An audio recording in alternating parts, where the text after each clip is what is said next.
کہ ایک اہل سنت کی خاتون زاہدان کی رہنے والی، اس کا بچہ گونگا تھا. اس نے شیعہ خاتون کو کہا کہ میرا بچہ لا علاج ہے. میں ہر ڈاکٹر کے پاس گیا لیکن علاج نہیں ہو رہا. اس شیعہ خاتون نے کہا چلیے ہمارے پاس ایک ڈاکٹر ہے جو آپ کا علاج کرے گا. یہ ان کو جمکران لے گئی. کا 2 رکعت نماز امام زمانہ پڑھو جس میں ایاک نعبد ایاک نستعین 100 مرتبہ اور ذکر رکوع 7 مرتبہ، ذکر سجدہ 7 مرتبہ آپ نے بھی پڑھی ہوگی 15 شعبان کو.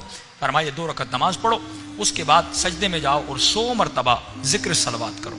یہ خاتون کہتی ہے میں نے یہی کیا، سجدے میں جا کر 100 مرتبہ ذکر صلوات کیا. اب میری آنکھ لگ گئی، مجھے نیند آ گئی. خواب کے عالم میں کیا دیکھتی ہوں، پورے جمکران میں مجمع لگا ہے، بھیڑ لگی ہے. اس مجمع کے بیچ میں ایک نورانی چہرہ ہے.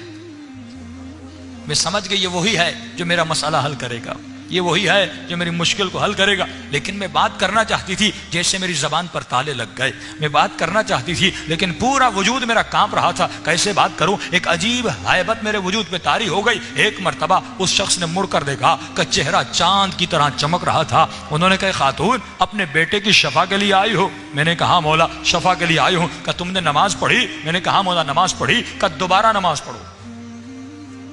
کیا کرو؟ دوبارہ نماز پڑھو. میں نے کہا مولا ایک دفعہ پڑھی ہے. کہ دوبارہ پڑھو. کہ جیسے میری آنکھ کھلی میں نے وضو کیا، 2 رکعت نماز پڑھی، اب سجدے میں گئی. اس کا فلسفہ سمجھیے. فرمایا جب پہلے نماز پڑھی تھی تو شک تھا، ہماری دعائیں کیوں نہیں قبول ہوتی؟ ہم کربلا جاتے ہیں، شک میں دعا کرتے ہیں. دعا کرنے کے اپنے آداب ہیں. اگر مجھے وقت ملا اگلی مجلسوں میں آداب دعا بتاؤں کہ دعا کرنے کا طریقہ، دعا کرنے کے آداب ہیں. جب دعا کرو تو کیسے کرو؟ کیا مسئلہ ایک دعا کرتا ہے اسے شفا ملتی ہے؟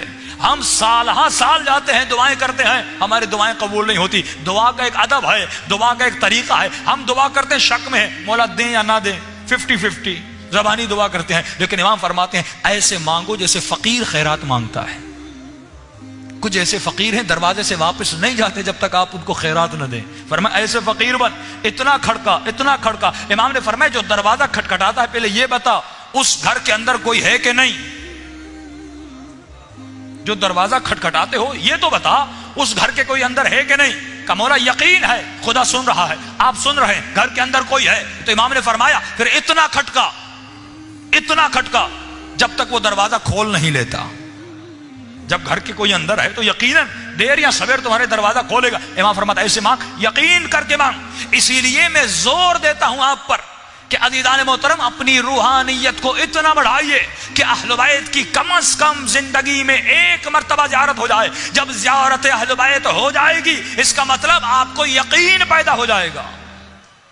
ابھی ہم علی ولی اللہ کہہ رہے ہیں، امام زمانہ کو مان رہے ہیں، امام حسین کو مان رہے ہیں، لیکن یقین کب ہوگا؟ جب یہ آنکھیں امام کی زیارت کر لیں، جب یہ آنکھیں وجود انور امام زمانہ یا امام حسین یا مولا علی یا رسول خدا کو دیکھ لیں. کم از کم کسی کو دیکھیں تو صحیح تاکہ یقین اور مقام اطمینان پیدا ہو جائے. کیوں حضرت ابراہیم نے کہا اے خدا مجھے زندہ کر کے دکھا؟ کیوں امام کے اصحاب نے کہا کہ مولا ہم دیکھنا چاہتے ہیں آپ کس طرح مردوں کو زندہ کرتے ہیں؟ لیطمئن قلبی، تاکہ قلب مطمئن ہو جائے. تو اطمینان قلب کے لیے ضروری ہے کم از کم زندگی میں 1 مرتبہ بھی اپنے مولا کی زیارت ہو جائے تاکہ یقین ہو جائے. فرمایا اس کو شک تھا. امام نے کہا دوبارہ نماز پڑھ.